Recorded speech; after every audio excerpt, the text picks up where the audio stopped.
Hello everyone and welcome to my channel. If you are new here, welcome. My name is Carolyn. I am a body positive personal trainer and an online body image coach. And if you are coming back, thank you for coming back and clicking on this video. I'm excited to have you here for another fun discussion. So today I am going to be doing a video that I've been promising for a while, but I'm gonna be honest, it's a little bit, I've been finding it a little bit challenging to get myself to film this video because it's, well, extremely personal. So today you can tell by the title, I'm going to be talking about my own body image journey from basically childhood up until now. So if you follow me on Instagram, you will have probably noticed that I don't talk about myself a whole lot on that Instagram page. I will sometimes post some little snapshots of my life in my story, but in my feed and even in my story, it is primarily a space for me to share my activism, to share information about body positivity and health at every size, and a place for me to share my expertise about fitness, body image, and how the two intersect.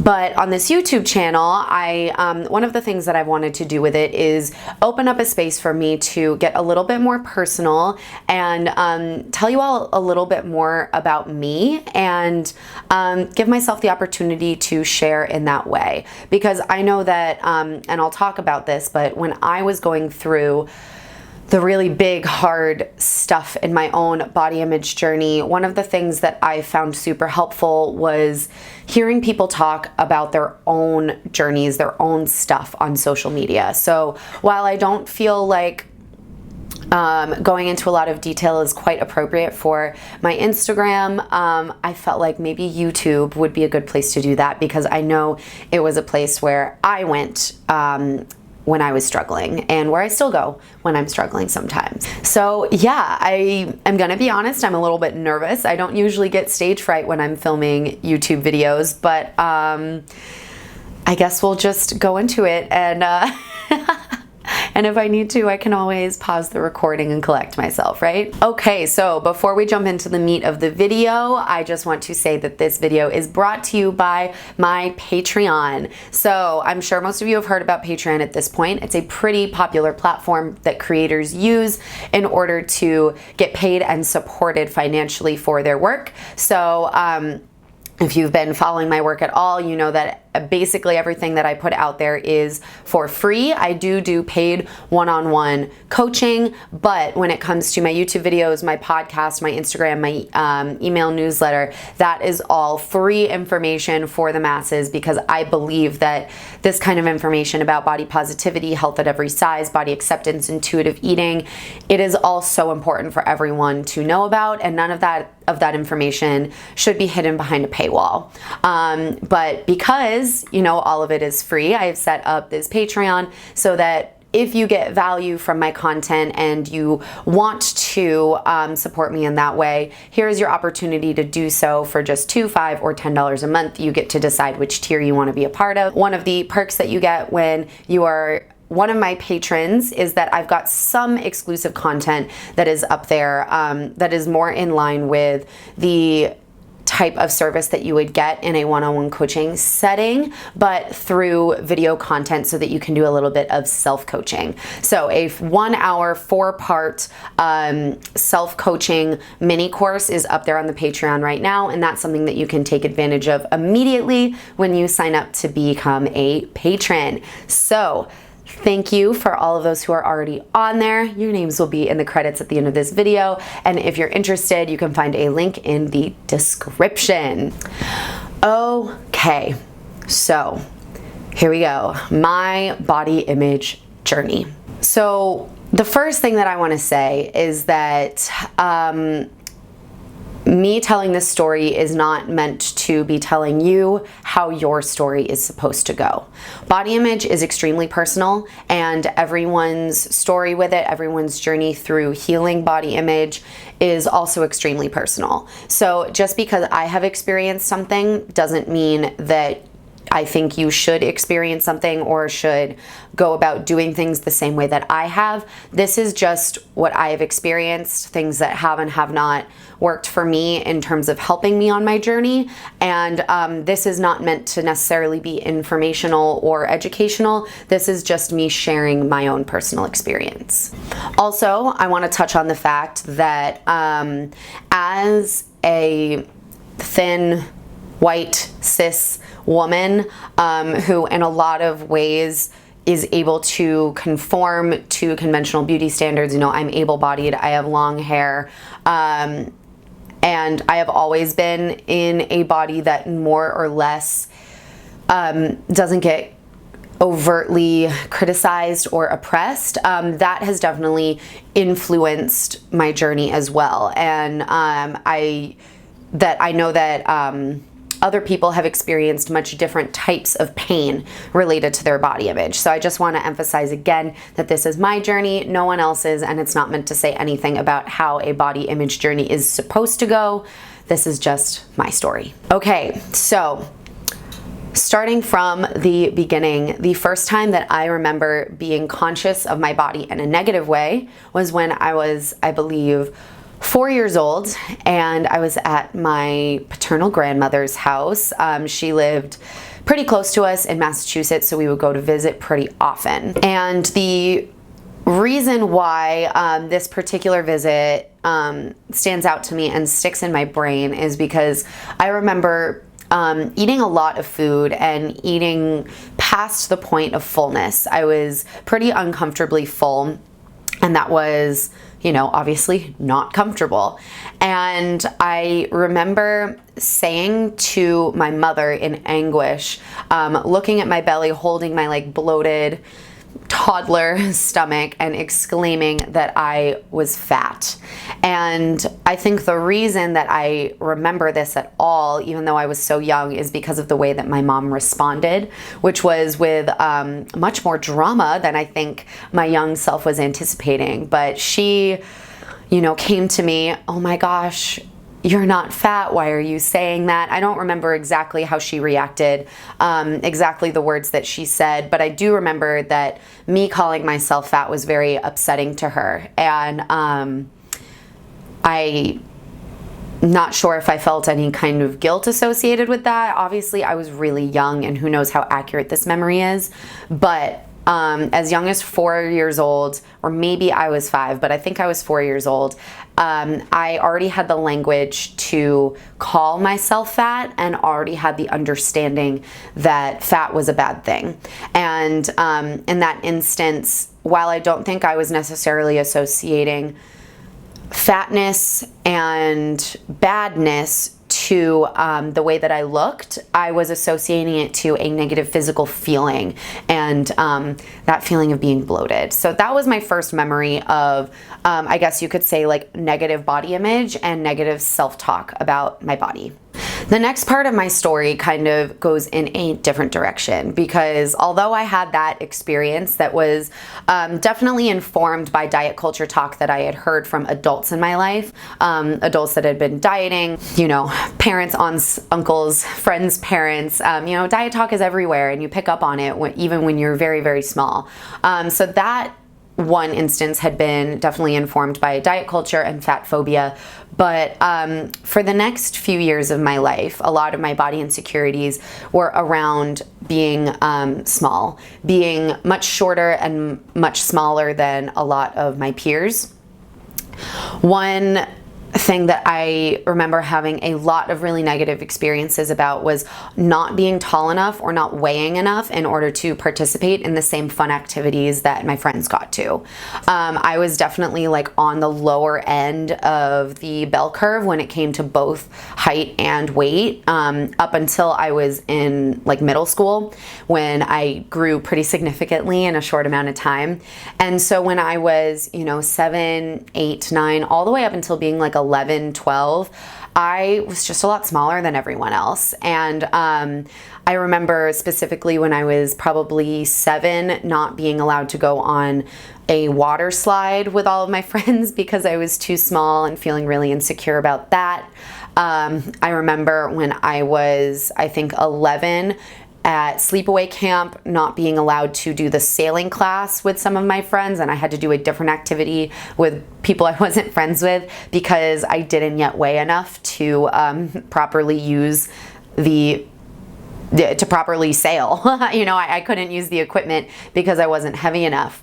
That was all, I wouldn't say traumatic, but it was, you know, unfortunate. I really did feel like I was missing out. The FOMO was real, and it made me pretty self-conscious about being small. I remember really wanting to grow, being really excited when I grew out of clothes into a bigger size. I just so desperately did not want to be wearing the small kid sizes. I wanted to be wearing the big kid sizes of clothes. Oh, I also have a memory that I was at soccer practice. Again, I think I must have been in first grade, maybe second grade, but I think we had recently been like weighed in gym class or something, but I was with a group of kids, and they were all, a group of girls, all young girls, and we were all talking about how much we weigh. And it was actually a very like neutral conversation. I don't remember there being any kind of like fat phobic talk or kids thinking it was a bad thing to weigh more. All I remember is that I was the smallest one there, and feeling really, really embarrassed about the fact that my weight was the lowest number in the group. So that was a lot of my early childhood, which I think is so interesting because it is very counter, like it's kind of the opposite when you think of like numbers and what size means compared to what diet culture tells us. But ultimately, it's still in line with this overarching idea that bodies are what's important, and that one way or another, body size and the appearance of one's body is important.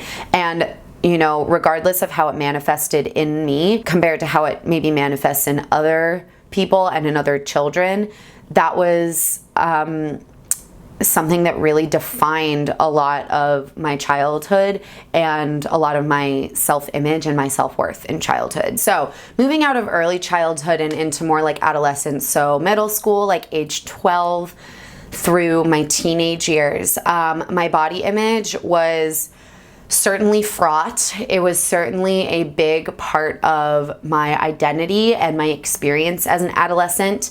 And it was mostly centered around wanting to be hot, really wanting to be seen as attractive and desirable.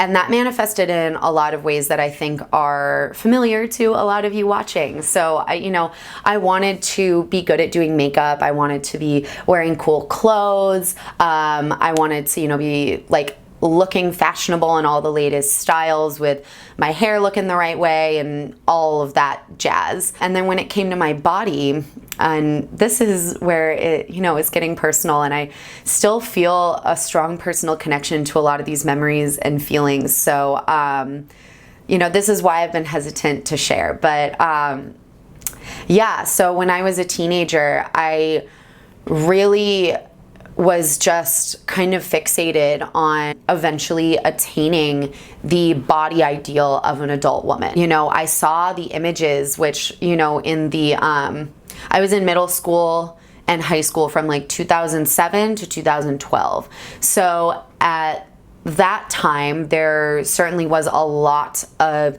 media messaging around what women's bodies are supposed to look like. I remember watching music videos and seeing like Rihanna and Britney Spears and Beyonce and what their bodies looked like, and seeing their hips and their breasts and their curves, with that combination of the flat stomach and the tan skin, and just so badly wanting to look like them, and having an understanding that I'm still a kid. I don't look like that yet, and it's okay that I don't look like that yet, but really looking forward to being an adult and having that adult body that I felt like I was supposed to have and like needed and was going to make sure that I was going to get.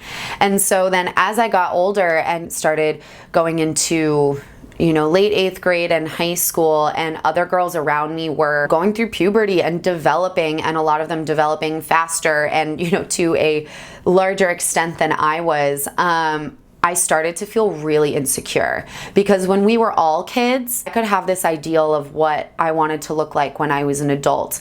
But when I saw my peers starting to look more and more like that, it made me really scared that there was something wrong with me, that I would never look correct, that I would never get the right kind of body, and the implications that that had on my attractiveness and my desirability, and you know, I guess what kind of love life I was going to have. I'm not sure exactly why that was so important to me at the time, but it was.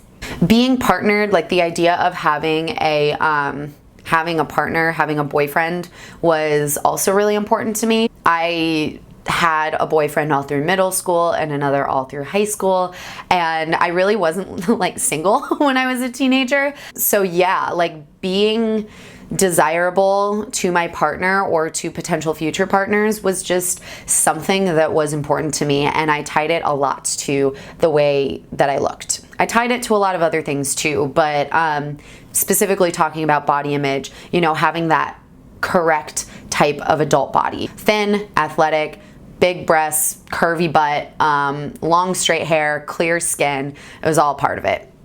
So I was specifically really self-conscious of my small breasts and of my acne, which, you know, I battled with both of those insecurities throughout my adolescence. I was not allowed to wear push-up bras, but I bought them anyway once I had my own money. I remember trying every acne cream under the sun to try to clear up my skin, and just really, really struggling with that. I learned how to do makeup really young, through YouTube actually, to cover up my acne and acne scars, and was just really, really invested on doing everything that I could to make my inadequate body look closer to what I thought it was supposed to look and what I wanted it to look like. I think there was also an element of wanting to be a cool girl. Seeing the girls in their, oh my gosh, this is totally like putting a date on this experience, but the flared like Victoria's Secret pink yoga pants, and you know, of course, like, I don't know, everyone in my high school just bought a lot of stuff from Victoria's Secret, and so I did too. I followed all the trends, or at least I tried to the best of my ability, to try to just look like everyone else, or look like the girls that I thought represented like the cool girl or the hot girl that I wanted to be. So these insecurities followed me into college for sure. As a freshman, a sophomore, probably even a junior, up until around the time I turned 20. I was still battling with acne, but eventually, I don't know if it was just through growing up or changing my skincare or changing my diet or something, but eventually my acne did get a lot better, and I also just became a lot less insecure about it. Living communally with my peers and not just seeing them in school, I think really helped me. You know, walking down the hall to the bathroom in my pajamas and no makeup around young men and women my age who I considered my friends, my classmates, my peers, I became a lot more comfortable with just my natural body, because I knew that they liked me anyway, and I have seen them in similar states as well. So college was actually really good for me in a lot of ways in terms of that. There was this simultaneous like ability to accept myself in the moment, but because I knew that like these people who were around me like did accept me, but then also this fear of like, but if I'm not able to like figure it out and look the right way in the future, like how is that going to affect my experience like when I'm not in this like safe space with all my friends? So yeah, it was really interesting. And in college, you know, obviously, like I said, I wasn't exactly a late bloomer. It was more of just like a slow burn. Like I got my period fairly young, actually. I was 13, but like just developing into a more like womanly body, as people tend to say, but I hate that kind of term.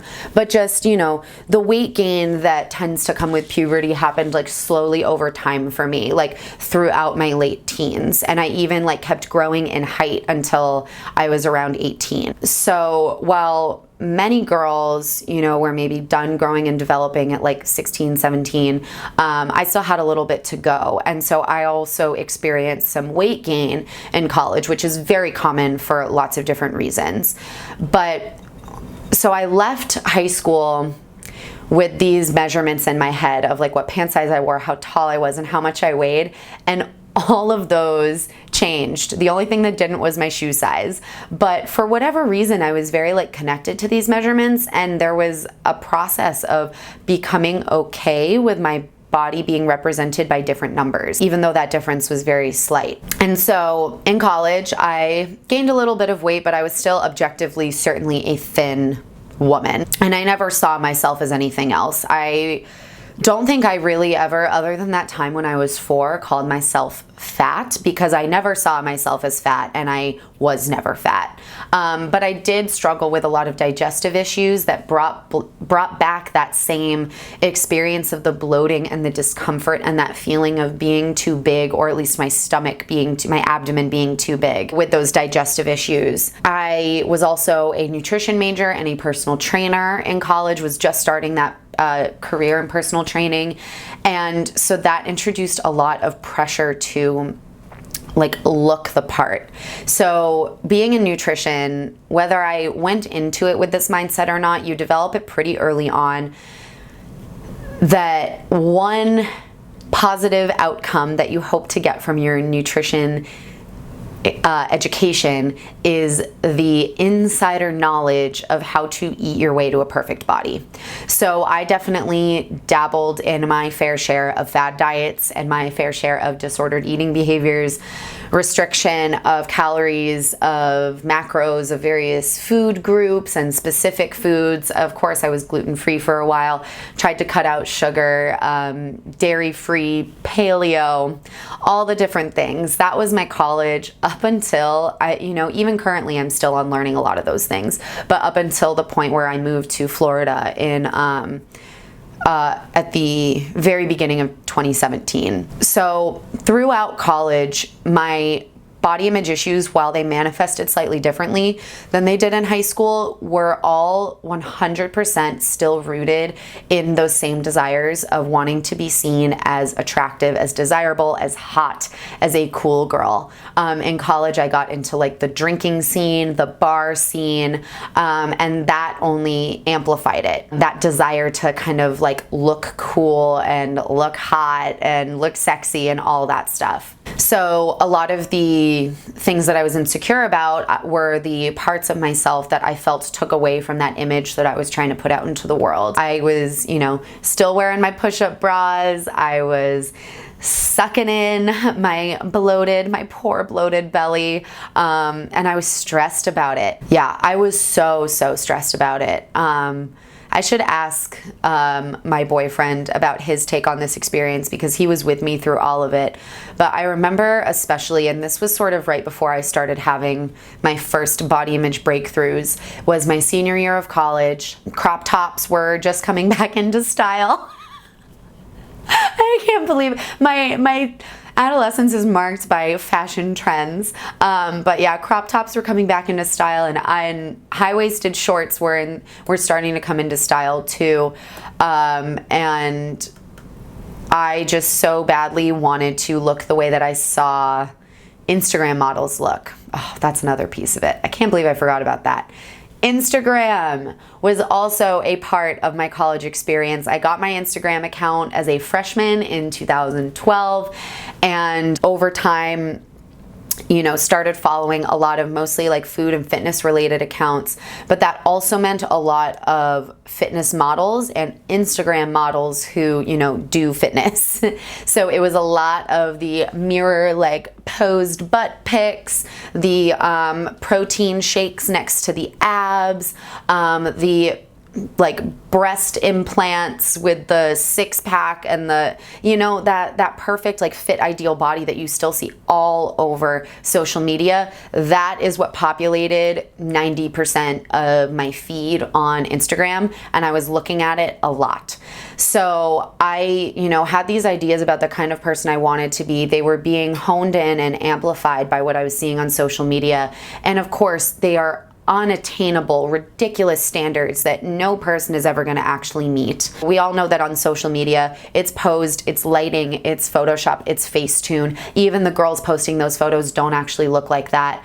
But I was so bought into it. I wanted to do whatever diet, whatever workout plan it would take for me to look like a fitness model, because it was related to that identity of wanting to be a cool girl, and now it was also related to that career identity of being a personal trainer. And I thought that I needed to look that way in order to be successful, just as a person with a social life, but also as a fitness professional working, you know, in the fitness industry. So it was really toxic, and it really, you know, took over a lot of my brain and was a big part of my whole life. And so back to the anecdote, I got off track, but that was, you know, didn't want to leave that out. That was sort of key to everything. The Instagram factor, just ruined everything. But so I was seeing all these images, and they didn't look like what I was seeing in the mirror, and they didn't look like what I was seeing in photos of myself, because I didn't know how to pose and edit my photos to look like the ones that I was seeing. And so I remember vividly multiple times getting ready to go out to a party or go out to the bars when I was a senior in college, thinking, like, starting to get that mindset of like, oh, this is my last chance. I'm going to be washed up. I'm getting old, which is, it's wild to me that we think that when we're like 21, 22 years old.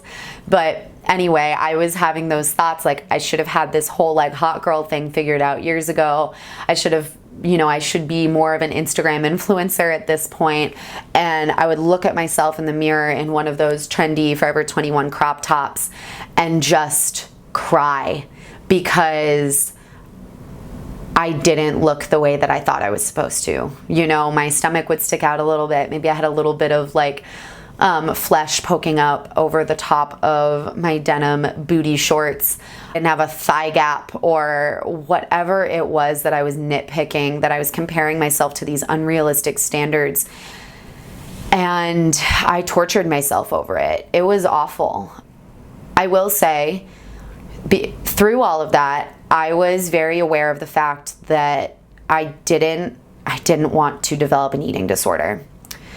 Through all of this, I already was starting to kind of see through the bullshit that, like, what I'm experiencing is totally, like, what is this? This is not normal. This is not okay. I could see in other people, like, that their body image struggles were like not exactly based in like reality, but there was this whole concept of like this beauty ideal and these unrealistic body ideals, but I just wasn't putting it together, like how it was impacting my own life.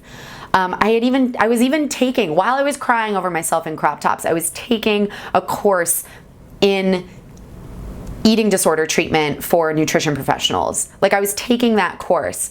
And I think that was honestly a little bit of a saving grace for me, because it's where I learned about the concept of intuitive eating. And it at least reinforced in me this like foundational concept that I think I always believed in, which is that like health and appearance are not the same thing. And I definitely value my health. You know, through all of the health struggles that I've had in my life that have tied into my body image, I've always known that like feeling good on the inside has always been more important to me than looking a certain way. And a really important part of feeling good is eating enough. So I never had an eating disorder, but I definitely ate in a disordered way for a lot, maybe most of my like late adolescence and early 20s, you know, ages like, like 17, 18 to like 22, 23. And it was in these super dramatic moments near the end of my senior year, crying over my crop tops, that I started to have some aha moments. Over those next few months, you know, in the spring, I graduated, I moved in with my boyfriend, I got a job as a personal trainer at a big gym, and I was like ready to embark on this whole concept of adulthood. And amidst all that, I was really struggling with my mental health, with anxiety and depression. I was really struggling with my digestive health, which I think the two were really tightly intertwined and connected. And I was struggling a lot with just identity. Like, what do I want to do with my career? What do I want to do with my life? Where do I want to live? And it was a very tumultuous few months where my partner and I ended up making a lot of really big decisions. I decided that I was going to start my own business. We decided together that we were going to move to Orlando, Florida, and out of Connecticut. And I also decided that I was going to follow some instincts that I had been feeling for a while and adopt a more body positive approach to fitness and also to my own life. It was in these months that I discovered the body positive community on Instagram and started my personal body image journey, which really initiated with an overhaul of my social media. So one thing that I advise to everyone to do, and it's something that a lot of coaches like myself advise, is to clean up your social media feed. And one of the reasons why I advise it so strongly is because it was so key in my own body image recovery and body image healing. I would not be where I am if I was still following all those same accounts that were triggering me so badly a couple years ago. So I got rid of, or I unfollowed any account that made me feel bad about my body. So I unfollowed a bunch of like clean eating food accounts.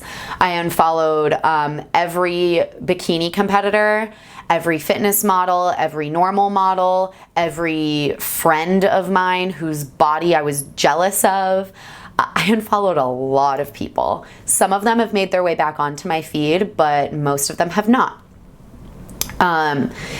At this time, I was definitely still engaging in some disordered eating behaviors, but they had more to do with the struggles I was having with my mental and my digestive health and less to do with my body image. So it had less to do with wanting to lose weight or look a specific way and had more to do with I was like restricting certain food groups and trying to eat in certain ways and like self-diagnosing myself with certain like health conditions that I didn't have in order to feel like I had some kind of control over my health and my body in this time in my life where I really didn't I felt so out of control of everything in my life.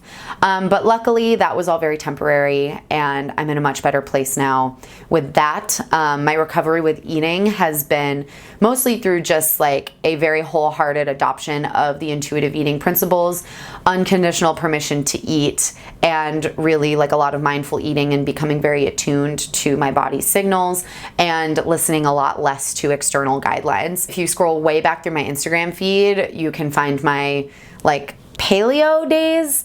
I was posting a lot of paleo recipes and listening to a lot of paleo podcasts, but I never stopped eating bread. Like I never actually like did any of it full out for more than like a couple days at a time, which was probably honestly good because there was a part of me that was protecting me from that really disordered behavior.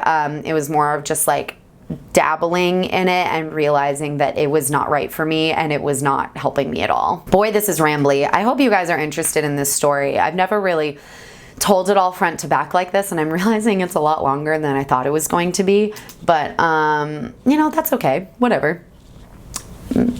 If you want to click away, you'll click away. So anyway, we are getting really close to the present day now with this story and bring ourselves to where I am right now.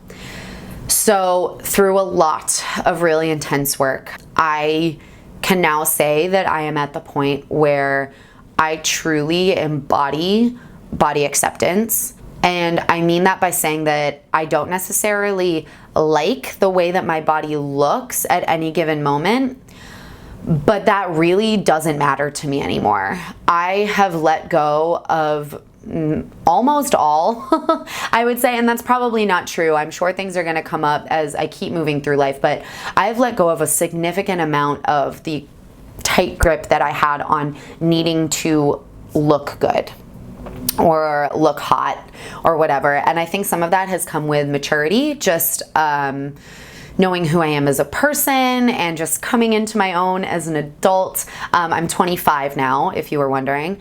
But a lot of it had to do with some very intentional work that I did. I am a body image coach now, and I help other people with this work, but for like 2.5 years, I was my own first and only client. A lot of the strategies that I use to help my clients are things that I did with myself and continue to do with myself. So the social media is one example. Working on false beliefs around body size and weight and fitness and attractiveness was another huge one. Clearly, you can tell through my story, there was a lot of different facets to my body image. There was a lot of different false beliefs originating in different times of my life, of being too small, being too big, being too weak. Another part that I forgot to mention, I did martial arts from ages 11 to 18, and then that transitioned me kind of into my fitness career. And through all of that, something I was always very self-conscious about was like not being physically strong enough. So it was like not looking like a fitness model, not looking like an athlete, not, being athletic like one either. Those were all tied together as part of insecurities. And I've worked really hard to get over those and to work through them and really let myself feel that pain and question where it's coming from and dig into it and come out the other side being a lot stronger and a lot more loving and compassionate towards myself. So the last thing I want to talk about is kind of the final thing that helped me really solidify the healing and has been the basis of my continued healing work on my self-image, whether that has to do with my physical body or just other aspects of myself that I realize I need some work on accepting. And that is my activism work. I've very much become an advocate and an activist for body positivity, for fat acceptance, for health at every size, because I think those things are so important. Everyone, no matter what kind of body they're in, no matter how big, small, sick, healthy, able, disabled, whatever, everybody deserves respect, and every person deserves, basic human rights and dignity, and like things like access to healthcare and affordable clothing that fits. I really, really strongly believe in all that stuff. And through the work of learning about these things, learning about health at every size, learning about weight stigma and fat phobia, I have really gained a lot of perspective about how the problems that I face are just sort of the tip of the iceberg. How the body image issues that I face as the result of the thin ideal and the fit ideal and the healthy ideal are, like I said, just the tip of the iceberg. And I am in such a position of privilege that I can only start to imagine the pain and the suffering and the hardship of people who live in bodies that are more marginalized than mine.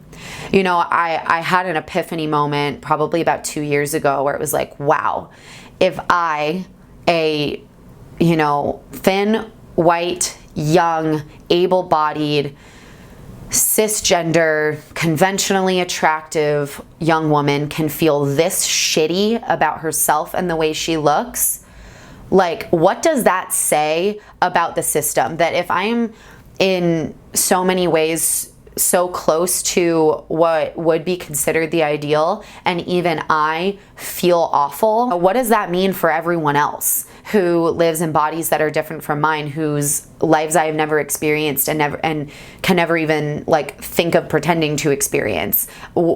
What is their experience like, and what does that say about the world that we live in? Like, how much suffering must every single person be in, and what can we do to change that? So my body image journey has also been quite the catalyst for a lot of the activism that I'm doing, and they support each other. The more I heal myself, the more I learn about the world, and the more dedicated I become to pointing out and identifying and finding solutions to some of these problems in the world that are really harming all of us physically, psychologically, and robbing us of our power as individuals living in bodies that are perfectly fine just the way that they are. So I'm sure that there's more to it. I haven't, like I said, I haven't thought about some of these things in a while, and I certainly have never talked about my whole body image story front to back like I just did. So I bet through editing this, I'm going to realize I forgot some things that will turn into future videos. So I guess we can all look forward to that. But yeah, that's my story. That's how I got here. I am really grateful for all of the learning and growing and healing that I've been through. And yeah, I'm just so grateful that I've been able to and continue to be able to use the knowledge and the skills that I've developed and continue to develop to help other people feel better about their own bodies and help create a world where body image issues just aren't such a problem. You know, helping to create a world where the way that we look just isn't so damn important to us. All right, thank you so much for watching. That is the video. That's my story. If you have thoughts, if you have questions, if you have things that you want to share about your story, please comment below. I welcome discussion. Just remember that if you are disagreeing with something that I've said or that someone else who's commented has said, no matter who you're agreeing or disagreeing with, please remember to use kind language. I don't really like name calling. I will delete your comment if you are being mean. So we're keeping it nice here. Open discussion. Say whatever you want. Just say it nicely, and don't call anyone any names. We're nice to each other around here. Okay, follow me on Instagram if you don't already. I'm just at Carolyn Vig. You can find a link in the description to my Patreon and also to my podcast. And yeah, that's all. I will see you in the next video.